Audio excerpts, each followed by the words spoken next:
Alright, so this is going to be a re-review of Schism, as apparently I made it sometime last fall when I had to take it down for some music that I had attached to it. So I'm back to re-review it now, and kind of just close out this little leg of the trilogy. Trying to decide where to start with this one. I liked this story, and I liked it. Well, actually, when I heard that it was coming out, I was going into it really hating it like I was hating First Class. But then I sat down and I read it, and I came to like it quite a bit, actually. The story actually has a lot going on in its favor, particularly for what they do with it and what they don't do with this. That could have been so easily done. And this is like one of the catalyst stories that kind of helps set up for the Avengers versus X-Men thing, which is going on right now. All it really succeeds in doing, as far as leading up to that story, is that it just makes Cyclops look like even more of a dick than what he usually is, and telling the reader that we're supposed to hate him.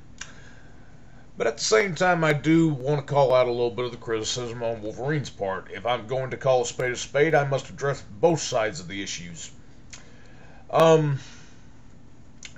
Jason Aaron writing on this. This is kind of really what got me into reading a lot more of his stuff full time.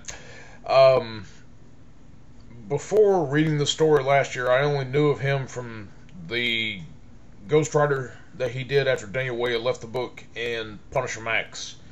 I liked Punisher Max.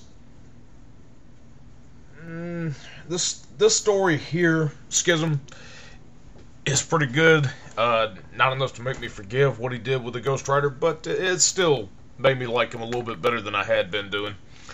The story is really well thought out. Even for a 5-issue miniseries, it's pretty good. I didn't bother with the prelude to this, and there's going to be the final issue, which I talk about here in a little bit, that would come with the trade. The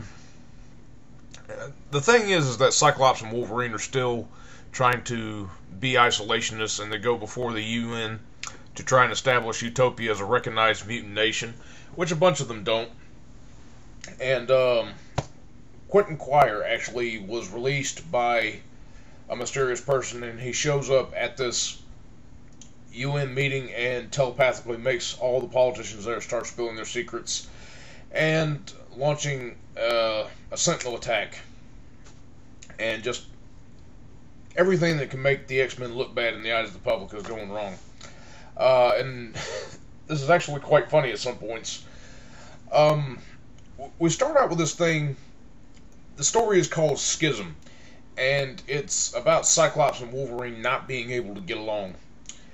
I imagine some of what the frustration must have been reading this on a monthly basis is that you go into this 5-issue series, but until 3 issues in, you don't actually see a fight in between Wolverine and Cyclops until that 4th issue. It builds it up basically how these two guys are like war buddies, and that they love and they respect each other as comrades in arms, but their ideals are completely different. It doesn't seem entirely forced once this issue comes out in the story about how they feel about how the kids should be treated, and how the fact that there's 200 mutants left in the world. Cyclops wants to train them to be soldiers, especially because of how he feels that somehow Hope Summers, his little teenage girl, Jesus Christ, will help save the mutants in some way. And Wolverine just wants to give them the opportunity to be kids. I don't entirely hate Cyclops for the way that he's portrayed in this. People were saying, well, you know, he's always been a dick. No, he's only been written that way. I mean, even if you go back and look at some of the early stuff that they did with Cyclops in the Stan Lee and Jack Kirby first issues of X-Men, he was written as a guy who just really had a lot on his shoulders. And they kind of like to, or at least Marvel likes to tout to the fans that Wolverine is, you know, the bigger man here trying to do stuff. But he's kind of hypocritical in his stance. I mean, he'll go behind people's back. I mean, he started up the X-Force. I mean, look what he tried doing to Hope in the first issues of Avengers vs. X-Men, when he tried to kill her twice. I thought that was a little bit hypocritical, but whatever. Um,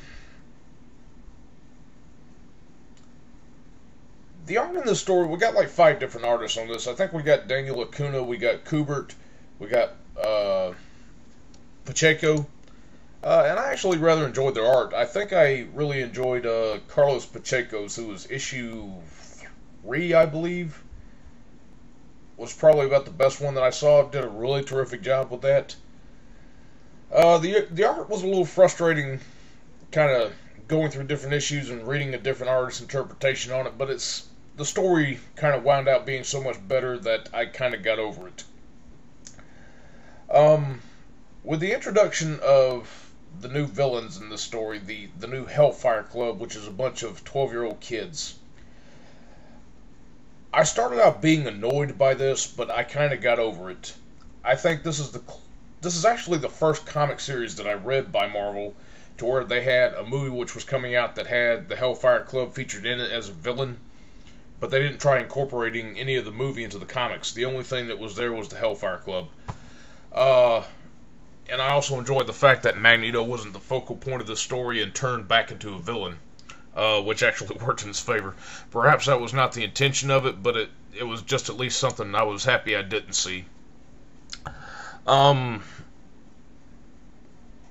I thought the fight in between Psyche and Wolverine towards the end of this series was pretty good, especially when you had the giant walking sentinel, which is heading towards, or actually some kind of a beam of light is fired out from somewhere, and it starts attracting metal, and it makes like this giant sentinel which is walking on to Utopia on a destruction mission, and Cyclops and Wolverine decide to fight in front of Hope and the other kids to try and stop the Sentinel, and all this, like, their tension have really escalated, especially when Heidi was trapped in a museum with a bunch of the Hellfire Club minions, and she wound up killing them, and just the philosophy in between these two guys fell apart.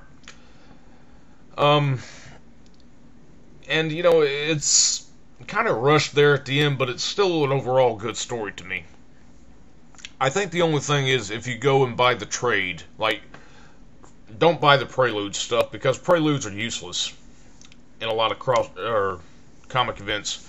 I would say the only thing that I have to worry about with the trade is the final issue, which was X-Men Regenesis, which kind of launched the blue team, gold team thing. The final issue written by Kieran Gillen, absolutely terrible. I probably haven't seen anything that stupid since Fallen Sun, Death of the Century. But overall, the 5-issue miniseries itself is pretty good. I would actually recommend checking this out. At least if you're going to read something X-Men and you haven't done it in a long time, this is actually not a bad story to kind of just jump into. Just let it be a jumping on point for you.